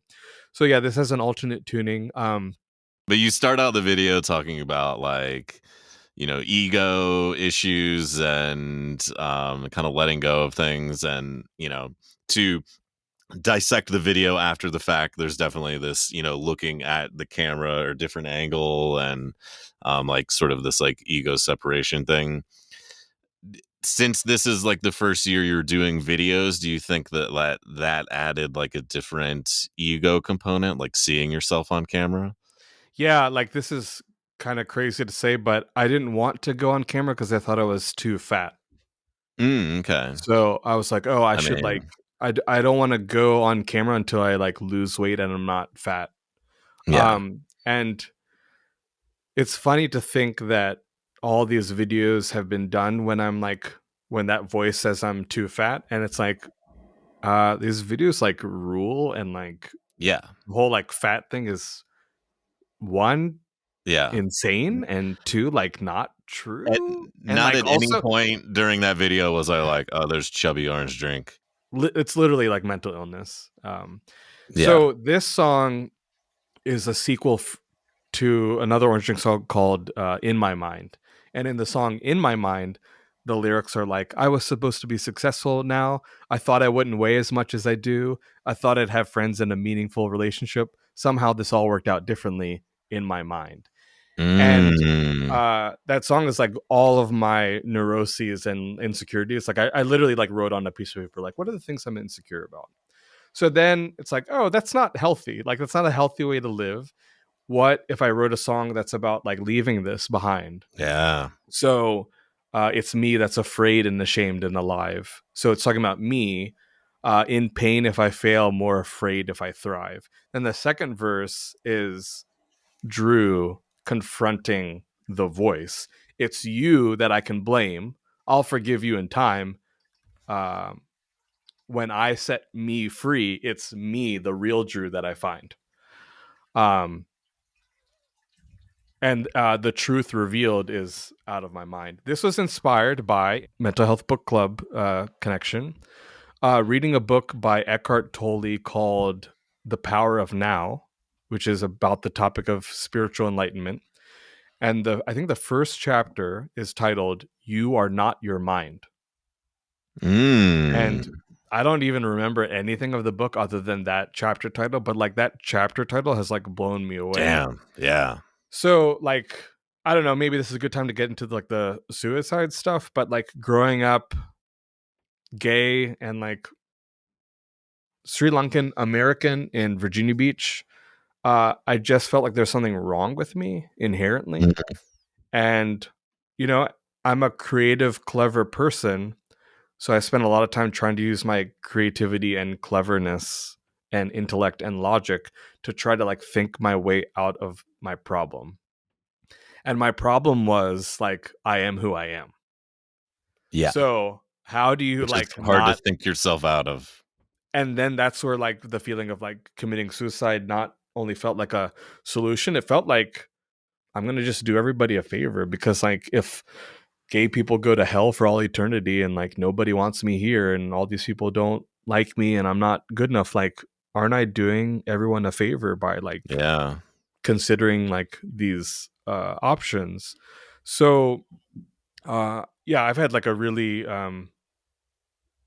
like literally like blessed literally hashtag blessed mental health journey that through like all these kind of different ups and downs and spirals got help and got a lot of just like grace from people, places, Hmm. and things greater than myself. um and i I'm not like recovered, but I consider myself sober from suicidal ideation. Yeah. And this song is like about like directly confronting like there's still a thing in me and probably will always exist that wants me to hate myself, wants me to not make music, wants me to not get on camera, wants me to not succeed because of these like, to use a music analogy, like tapes, these like old tapes that are just playing on loop, right? Yeah. And I want to confront that, and that's what this song and then video is about. Is like about like the actual confrontation. Now, Orange Drink defense attorney, art project person, I am really proud of this piece because I unintentionally recreated Plato's allegory of the cave in like a music video form. So I don't know if you're familiar with like Plato's allegory of the cave, but the I am not. concept is that I'm gonna like really kind of mess it up, but this idea that the way we perceive the world that we live in for most people is in like the thoughts and ideas and the tokens of the ideas, but it's not actually the real world. So there's this allegory that there are these people who are trapped in a cave, they're chained to each other, and behind and on the wall, they're chained facing a wall, and on the wall are all these shadows.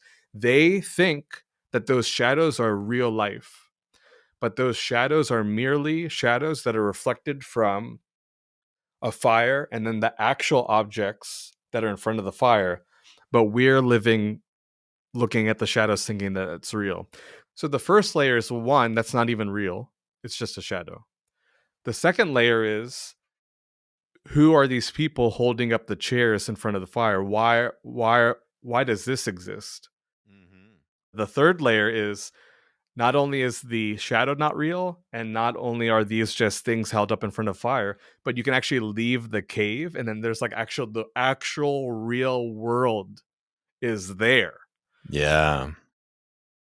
So that's what this song and video are kind of about. And I didn't realize that I accidentally kind of showed the allegory of the cave, because in the beginning, I'm in the basement looking at myself, and I'm having a conversation with myself about my ideas about myself. So I am And then like you leave looped the in, cave. and then I leave the cave. So I'm just like looped in with the shadow and then the wall and then the fire. So it's like I am filming myself, looking at myself, and it's just the same thing coming back and forth.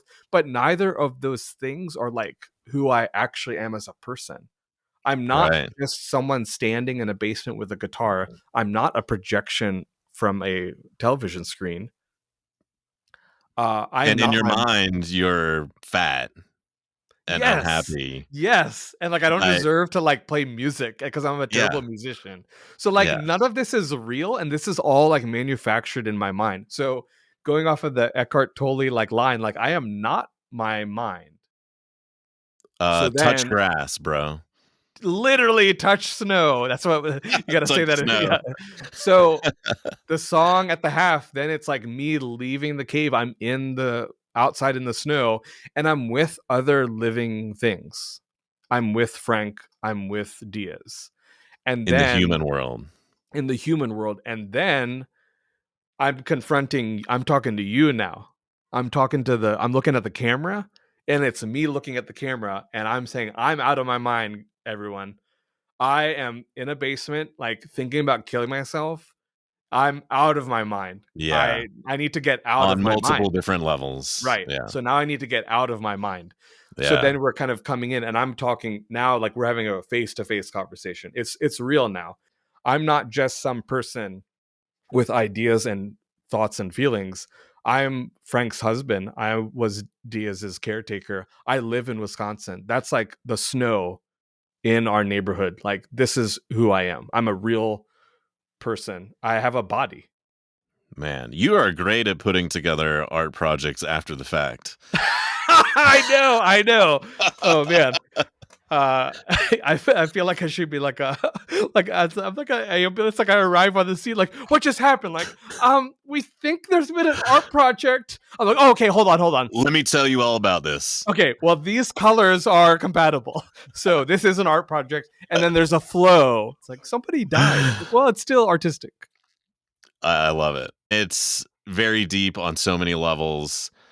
I'm glad that you have gotten help. I understand that you may always have these ideas, but I'm sure I'm not the only one that will tell you that we are grateful to have a Drew, an orange drink, all of your creations, and see you put together these art projects, even if it's after the fact of like, here's how my just creative process, and that like it's another level of creativity to look at the things that you made and be like, I get it now.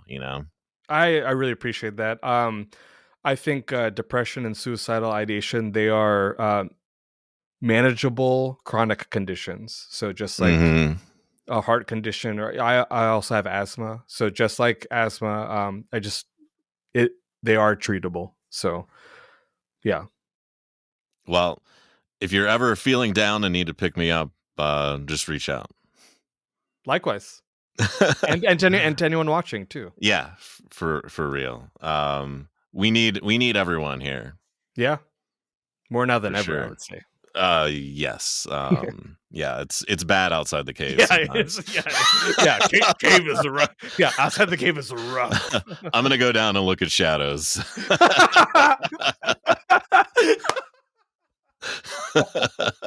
It's better than what's out here. Well, I'm out. I'm going back to shadows. Good luck. Yeah, turns out it's pretty nice down there. Um, Shadows. That's so all funny. right, we're gonna keep it moving with week 17 from 2022, Revelation Nausea. Here we go.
Man, heavy in a lot of different ways. I love the cinematography of like when the drums hit, you're like driving in the nighttime and like the lighting and Thank you. man, um, great song.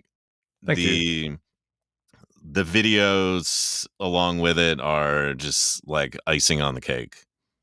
I appreciate it. Let me show you the camera setup. I love it. Lots of tape on a window. So this song is because of the DL4 Mark II. So I had the original one. They came out with the Mark II. One of the first things I did was like to hear that and just really, really great. And then centered the song around that. The lyrics are taken from a previous week song. Apparently, I've been wrong about a lot of things. So that's that was the weekend I did like a emotional trauma like seminar weekend. It was like really it was an intensive.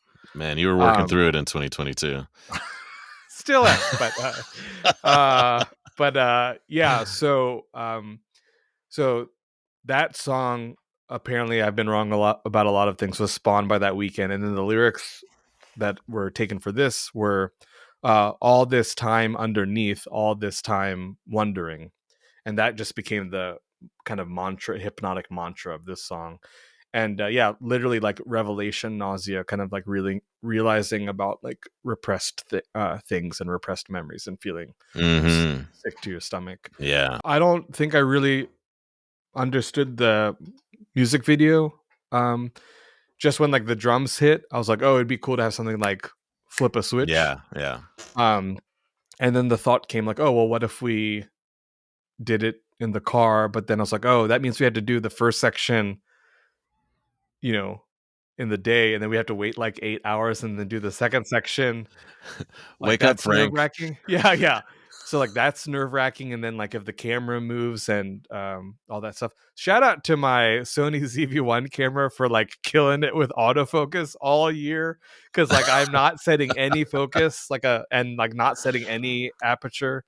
So shout out to the camera for not screwing up. Shout out to Emily. Emily left a kind of interesting comment about like the videos kind of asking the question like, who is the driver of your own life? And I was like, dang, that's insane. Damn. Because like not only am I not realizing stuff, but like I'm a passenger. Like that's crazy. Yeah.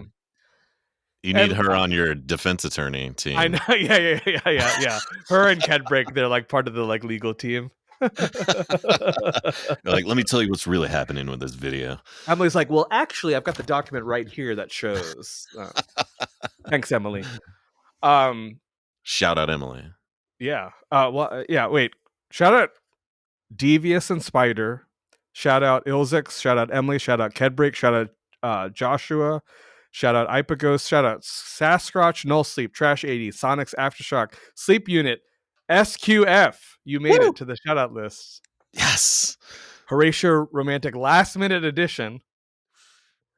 Level Capybara. Level Capybara is like my favorite Weekly Beats musician, and I'm just gonna pick a favorite. So everyone else is welcome to be offended. Just in terms of like, if I never met anyone, never talked to anyone, was like presented a bunch of music, like which album would I buy? Like Level Capybara, like best compositions, Level Capybara. Yeah, sorry everyone. Really sorry to Viridian Loom that I just like said that, and now I'm just saying Viridian, like you're cool too. Like sorry. Shout out to Ratsjo from Wisconsin. Shout out to Tweaklab. Tweaklab, I'll give a shout out to Tweaklab. Tweaklab is like a huge inspiration to me because Tweaklab has young children, a spouse, day job, also has done compositions documenting either video games, did a GoldenEye video game documentary, did a soundtrack for that, and then does Weekly Beats. Wow. Like, that's insane. Mission Crossing, Catchinashes. Oh, quick Catchinashes told a story about coming to Chicago, and then we met up. they didn't finish the story because they said, I'll let Drew finish the story. Here's the story. Sorry, this is like a story within a story within a story.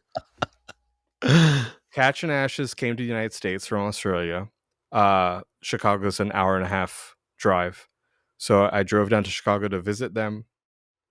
And I drove them to the largest video game arcade in the world, Galloping Ghost Arcade in Illinois. We went and had a great time. And then I took them to Lou Malnati's Pizzeria. And this is like super deep dish Chicago style pizza. And they're like, oh, do you have much pizza in Australia? And they're like, oh, yeah, we've got pizza. I'm like, well, this is like really intense pizza. So it's like huge.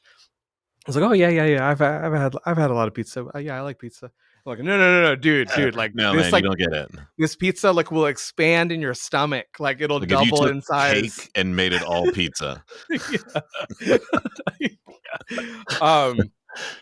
So we're ordering our pizza, and it's like, oh, I'll get a small this style, and then I'll get a medium this style. I'm just like, that's a lot of pizza. Like I usually eat like 2 slices maximum, and you just ordered a medium and a small. It's like, oh no, it's fine. Get there, he eats the pizza, eats more pizza, eats more pizza, and then like later he's like, I ate too much. And I was like, I tried to warn you. And then after the fact, I'm dropping him off at his hotel. And it's like, oh, it's so great to meet you. Like, it's been awesome, like being buddies online, but like now we get to hang out. And then at the end, he's like, I'm really glad this worked out because on paper, this was really sketchy. I just traveled from out of the country and like met some random gay guy who like took me in a car and like drove me to a warehouse. And I was like, yeah, that sounds really suspicious. True. That's actually true. Like all of that is true. That sounds really creepy on paper. And then shout out to my arch nemesis Wangus. Oof. Wow. Shout out to Frank, of course. Okay, so those are all the shout outs. So yeah. I didn't know that the night shot would work. And I just had this thought that like, oh, if it just like flipped, it would be cool. But now kind of seeing like in terms of revealing a repressed memory, the feeling is like it feels like it goes from day to night. Mm-hmm. So it's interesting how these things with like my defense attorney attitude, I can find the like truth after the fact of like, oh, I am, Emily was right. I am a passenger in my own journey. I am a spectator. And then when the like revelation happens, it is like this kind of gut drop. I also think it's interesting that in the day shot, the outside of the car is like a little overexposed. So you're focusing on the people in the car. Mm-hmm. And then when it switches to night, you can't barely see the people in the car. You're focused on what's outside. Yeah. And you're seeing like the lights changing everything inside. And yeah. Which one should we do for the final one? We got to do Auditory Hallucinations. All right, let's do it.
Holy shit, man.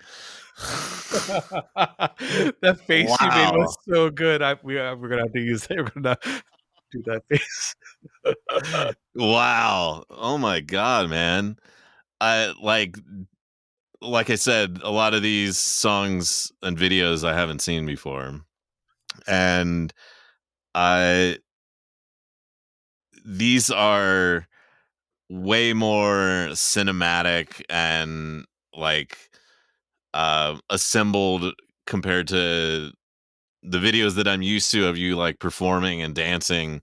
Like this seems like infinitely more work than performing and dancing or like putting together these like little mini movies.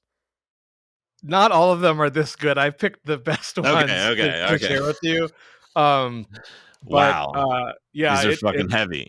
thanks. It was a ton of work, and I'm not even kidding. Like, none of this would be possible without Frank's like fully supporting me. That like in 2022, like his life revolved around these videos. Shout out And Frank. shout out Frank, best husband ever.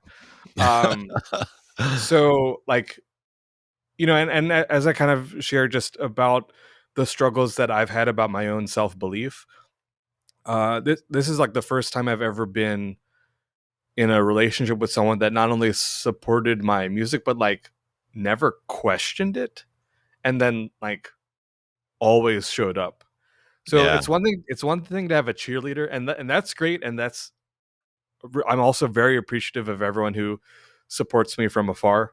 Any type of support is great, but it's one thing to have a cheerleader, and it's another thing to have someone in the trenches with you, like waking up at 1 a.m. and like doing this stuff. And I'm saying like, hold this banana and like don't move, and it's like, okay.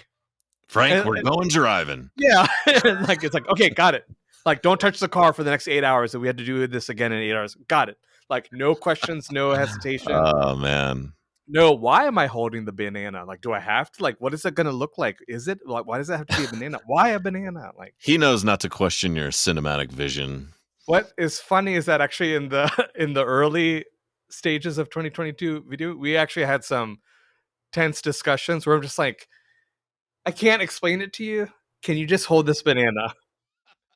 It's like, I'm Uh, holding it. I'm holding it here, and we had a lot of conversations. So there was some growing pains, and then I think after he saw the finished outcome, he kind of he figured out like, yeah, it's a lot harder for me to explain how I think it's gonna look, because I don't even know if it's gonna turn out. right, yeah. So just hold the banana. I'm gonna film it. Don't move. And then when it's done, I'll say, oh, well, the reason I didn't want you to move is because the camera's slowly rotating, and then the banana is in 3D. He's like, oh, cool. He's like, all right, Uh, I'm do your into thing, man. it. So this song was all on OP1. Shout out to OP1. So many shout outs. Okay, Shout out everyone. I'm gonna do a shout out counter, which will be more editing, but it'll be We have to fun. do the YouTube thing. Is it over here or over here? Or uh, like and subscribe. Um, uh, so after doing the piece, I just wanted to do a noise music piece. I really wanted to like have some musical element, but I wanted to be mostly noise. And then after creating the piece, I was like, oh, this could be like a good, like, we could do like a little horror movie. yeah, I Um, love when it gets distorted and you've got the shot of the popcorn in the microwave and it like does sound like popcorn. I total happy accident. I had no idea that it was gonna Man. play out that way, but I was like, oh, that's amazing. So again, like talking about my trying to be honest, trying to be creative, and coming from like an emotional place, like probably like two of my biggest fears are like anything going wrong with my hearing is like probably my like Mm-hmm. top fear. Mm-hmm. And then the other one is like Frank having a fatal fall while I'm not home. It's like Yeah. horrifying, right?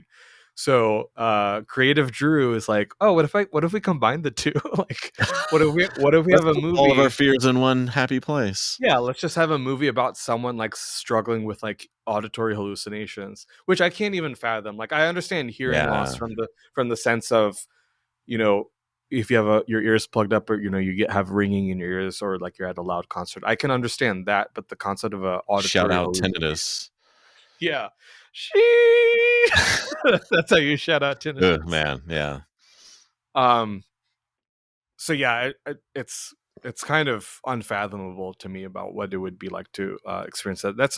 It's a real thing. It's not very common. Yeah. Certainly not as common as different types of hearing loss. But yeah, so that's scary to me. So But I mean, my reaction of Frank falling on the floor, that you were like, what a reaction.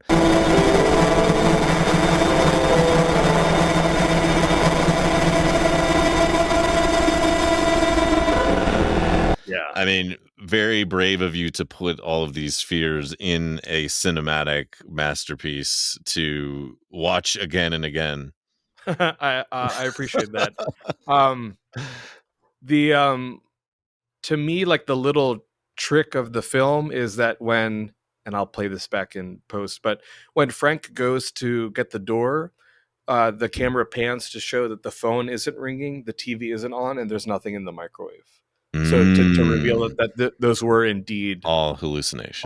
hallucinations. Oh, and then also, like, bonus shout out that the Out of My Mind music video is playing in the TV. Mm, um, Easter egg. yeah. So then at the end, Frank falls, but then after he falls, I'm still banging on the door because I'm not a hallucination. I was actually there, but Frank's fear of the hallucinations Mm. caused him to trip and fall, and then really, and it's Frank zooming in the camera at the end for me, because like literally the camera is only operated by either me or Frank, because it's just us. Yeah, So yeah. in the Out of My Mind video, when the camera's zooming in when I'm sitting out in the snow, that's Frank pulling the zoom, and I made an audio track that had the song playing, and then me overlaid going 1, 2, 3, 4, ready and pull. Oh, So man. then Frank would pull the camera. So shout out to Frank, Yeah, camera operation. man. So, kind of a serendipitous thing is that just like the timing of Frank zooming in, and then at the very end, I like looked to see, because that's when he fell. Wow. Whew. Heavy stuff in 2022, man. Wow. Personally and cinematically, man, it was really cool to see all of these for the first time with you. And evidently, I need to explore more of 2022 Orange Drink videos. Uh, YouTube.com/orange drink music. yeah, like and subscribe. I can subscribe. But we are well over time. Yeah, I know. I apologize to everyone that this is like so You long. know, video is just longer for some reason. Uh, so I think we'll cut it off here. This was really And awesome. this was really Thanks. fun. Shout out to SQF. I'm so happy that you did this. Also, just a really nice to make a new friend. Like, I know we've talked, Yeah, but it's yeah. cool to like see you. You have a face. Like, But yeah, look at you. and I do feel like every one of these interviews that I've done, I have gained a new friend, and gained another one today. So hopefully everyone enjoys all the technological advances of video, Woo. and to view all of your creations. And I'm not sure how many more of these I'm going to do for the end of the year. So this might be one of the final episodes for the year, and then Whoa. we'll retool and see what 2026 podcast world is, Yeah. along with making music. Yeah. I've been tossing around the idea of doing some sort of like radio show where people will submit like, hey, you should check out this from this week. So I'm Yeah. just more assembling and like making That some would be great, because comments. there's so many like zero comment killers. That's what I'm gonna call Yeah, them. yeah, Zero zero comment killers. comment killers. I love that. So Oh, yeah, I'm still toying around with that idea. I definitely want to do some collabs next year. So maybe SQF not and Orange Drink. every You heard week. it. You heard it Yeah, here. it's gonna happen. It's gonna happen. At least. Yeah, maybe I need to come to Wisconsin. We'll do a live performance. I don't know. Oh, what? That would be awesome. Yeah. Done. So anyway, thanks everyone for continuing to support the podcast and listen. And look at us, we're moving. We made it. And we'll catch you later. All right. Have a good one, everyone. Bye.